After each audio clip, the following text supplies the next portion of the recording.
As you all know, each week we welcome to our NfG stage one of our highly talented members or special guests with something designed to help you and your business. In the tail part of the last millennium, our next guest started his career in the world of fitness and nutrition. And after nearly 20 years, in 2016, he literally started a revolution. I mean, literally, because that's actually his company name. Creating a profitable chain of a growing number of personal training gyms in prominent locations from Brighton railway station to central Holborn in London. He's put his MBA business skills into practice and proved his profitability. Seeing the importance of mind over meat, he's concluded that the body will be shoddy if the mind is not aligned. You can have that one on me. At the close of 2019, he also began working as the implementer of a range of best practice type standards under the trademarked brand of EOS, designed to help primarily already established companies of 2 million plus turnover to become more streamlined. But today he's here with us with a talk focused on the golden nuggets of running world-class meetings. And we bring to you Brandon Harris. Good morning, Brandon. Good morning, everybody. This is what I normally do. This is the EOS model and its 6 key components, which if you strengthen them, really helps a company get more of what it wants from its business.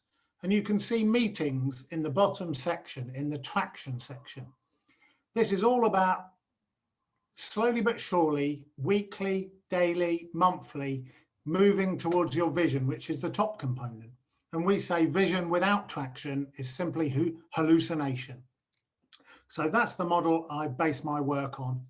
And you can't really get better than Einstein. We try to make things as simple as possible.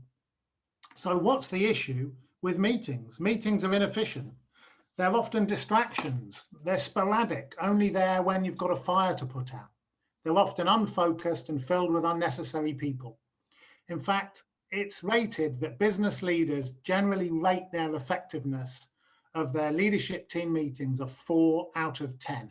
And this is what I want to help you fix. So what is our version of a meeting pulse?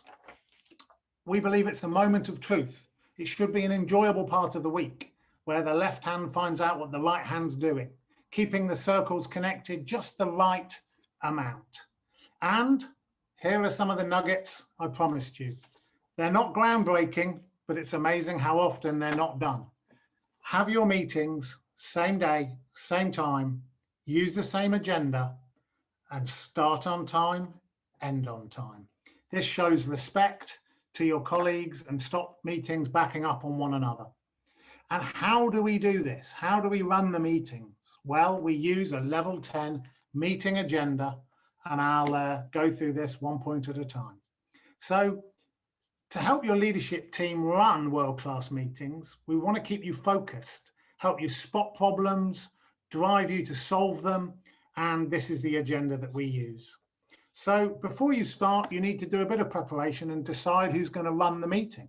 The facilitator needs to lead the team through the agenda, keep everybody on track, and this person must be comfortable moving people along, pushing them through the agenda when the team gets off track. Starting at the top with the segue. Most meetings start late and attendees come in distracted. It's a bad way to start a meeting. It sets a tone that often carries throughout the meeting, and the right start can make all the difference. So start the meeting on time, and the segue is just good news from each individual professionally and personally. It's a great way to transition from working in the business to on the business and helps build team health. Second point, we call it scorecard. Lots of you know them as KPIs. This is the start of the speed reporting mode mindset. This portion of the meeting is just designed to get everybody in the loop on your numbers. A handful of weekly activity-based numbers that you use to track progress towards your goals. Simply report the numbers and state if they're on or off track. The biggest pitfall most teams face is they launch straight into discussing and trying to solve issues related to their numbers. Fight that urge, be disciplined, don't discuss anything in this section. If there's something that's not where you expect it to be, just drop it down to the issues list, which takes us to point 3, rocks. The rock review, or in normal parlance, 90-day business priorities. Still in reporting mode, we just get everybody to keep you appraised of the progress they're making towards achieving quarterly priorities. It helps keep you focused, and it's the ultimate purpose of the meeting, to work towards achieving those priorities. Go through the list, let the owner state if they're on track or off track, and drop any issues arising down to the list. Which takes us to point 4, customer and employee headlines. These are 5-minute blasts for a leadership team of anything from 3 to 8 people. So we're still in speed reporting mode. Share successes and concerns the team need to know about individuals. It's a great place to recognize employees that have exhibited or breached company core values, as an example.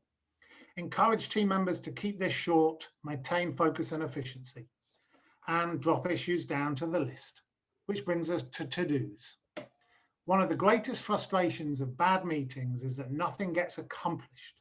People make commitments to follow up an item, solve a problem, but no action actually takes place.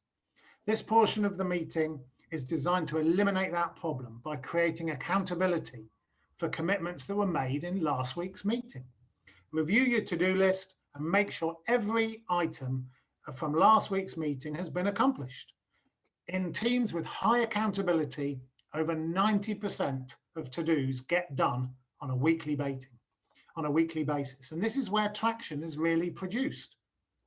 When team members commit to getting something done in 7 days, they honor that commitment and progress is really made, which allows us 60 minutes of a typical 90-minute meeting to IDS from the issues list.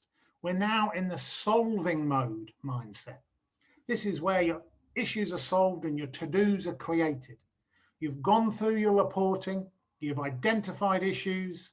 These are added to issues we didn't get to last week and anything new that's been put on the list during the week.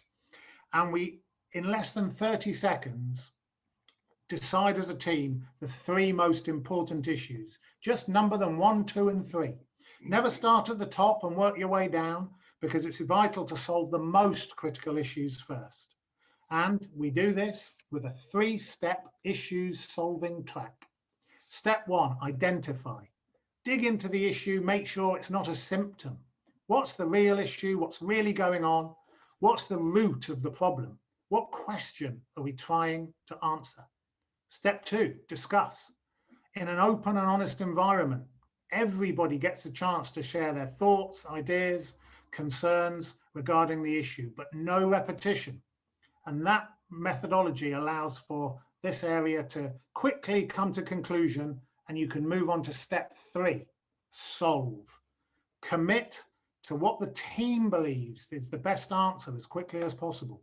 In most cases, this will result in 1 or 2 to-dos being created that need to be completed in 7 days by specific team members. Indecision is not an option. And that allows us to move to the last section of the agenda, conclude. So with 5 minutes to go, whatever's left on the issues list, you stop and you recap the meeting, conclude with 3 things. Recapping to-dos, just making sure each one's got an owner and someone will be accountable for it. Determine if there are any cascading messages which other people in the company need to know. And rate the meeting. This is magic. Rate the meeting on a scale of 1 to 10, which is where the agenda gets its name from. A 10 doesn't mean you've had a perfect meeting or it's been conflict-free. It just means your team have accomplished what it set out to do, that you got what you needed from the meeting and the process was well followed. You should always be averaging 8 or better. And if someone rates the meeting 8 or below, then ask what would have made it a 10 and end the meeting on time.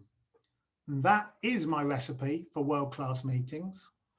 Every system is perfectly designed to get the results it gets.